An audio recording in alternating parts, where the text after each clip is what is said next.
በቀጣይነት ስፖርታዊ መረጃዎችን ከአማኑኤል ጸጋዬ እንከታተላለን። አማኑኤል መቀጠል ትችላለህ። አመሰግናለሁ ሀብታም። እንደምን ዋላችሁ ተመልካቾች። የዕለተ እሁድ ስፖርታዊ መረጃዎችን ወደ እናንተ ማድረስ እንጀምራለን። በቫሌንሲያ ማራቶን ኬንያውያን አትሌቶች አሸነፉ። ዛሬ ረፋድ ላይ ውድድሩ ሲደረግ ከደቂቃዎች በፊትም ተጠናቋል።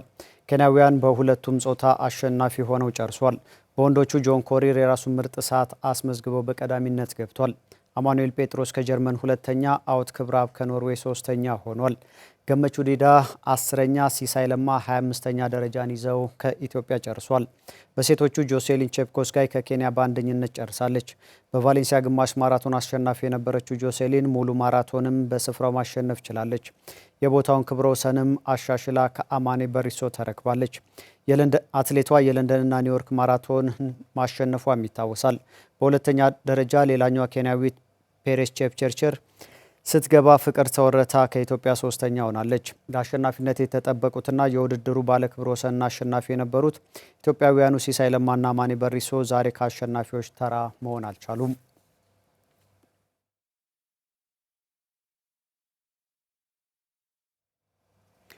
በዘጠነኛ ሳምንት የኢትዮጵያ ፕሪሚየር ሊግ ትላንት በተደረጉ ጨዋታዎች የሊጉ መሪ ሲዳማ ቡና ነጥብ ሲጥል አዳማ ከተማ ሸገርና ወልዋሎ ዓዲግራት ዩኒቨርሲቲ አሸንፏል። ከባህር ዳር ከተማ ጋር የተጫወተው ሸገር 3-1 በሆነ ውጤት ተጋጣሚውን ረቷል።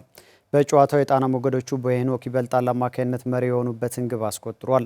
አዲስ አዳጊው ሸገር ከመመራት ተነስቶ በያሬድ መኮንንና አንተነህ ተፈራ ሁለት ግቦች 3-1 በማሸነፍ ሙሉ 3 ነጥብ አግኝቷል። ውጤቱ ሸገር ከተማ ነጥቡን 12 እንዲያደርስ አግዞታል።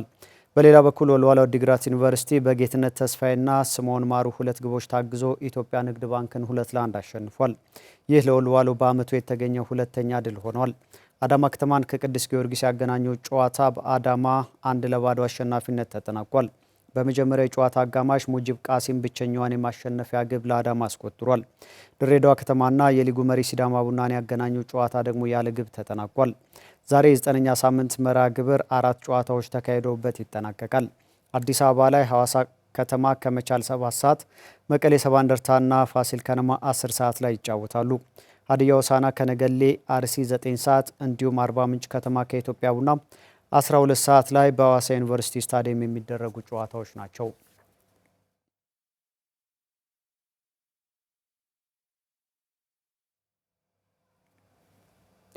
ኢትዮጵያ የምትሳተፍበት የአፍሪካ ትምህርት ቤቶች እግር ኳስ ውድድር ትላንት በዩጋንዳ ተጀምሯል። ሀገራችንም በሁለቱም ጾታ በውድድሩ ላይ ተሳታፊ ናት። በመክፈቻው ዕለት በተደረጉ ጨዋታዎች በወንዶቹ ኢትዮጵያ ታንዛኒያን 1-0፣ በሁለተኛ ጨዋታ ደግሞ ደቡብ ሱዳንን 2-0 ማሸነፍ ችላለች።